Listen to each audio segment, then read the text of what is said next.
ल गाइज आज चाहिँ के भन्नु हिजो चाहिँ हामीले यो इग्नोर गरेर म अलि मेस्ट छ होइन चाहिँ हामीले अब घरमै अब जिम त जानु भ्याएन घरमै अब अलिअलि खानुपर्ने भयो वर्कआउट सर्कआउट भनेर यहाँ हल्का माल सामान मगाएको थियो बहुत भारी छ अब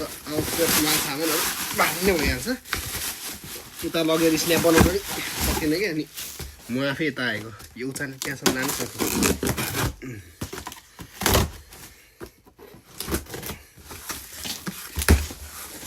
रहेको छ बक्सा चाहिँ अनि यदि प्लेटहरू देख्न सक्नुहुन्छ 1 केजी यस्तै गरी यहाँ विभिन्न धेरै क्याटगोरी वेटहरू छ यहाँनिर साइड लगाउँ त्यसरी डेलिभरी गर्ने सराप नै छ होला मेरो जिमको सब्सक्रिप्सन नसक्ने गरिबहरू को पागल लोकेसन उल्टा हाले क्या जिम भनेर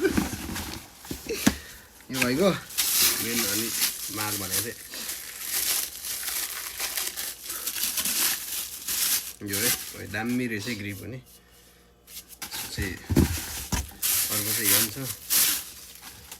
खोइ अब यो अब मिलाउनु पर्ने हुन्छ जोड जाड अब यसो ट्युटोरियल हेरेर फेरि अब यसो बुझेर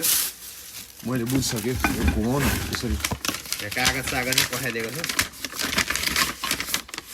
भनेर यो अनुसार हान्नुपर्छ आज कटिङ ओ बाप्पे होइन जस्तो चाहिँ ठुलो भयो नि त सानो बनाउँछ भने के सानो सानो हो डम्बेल चाहिँ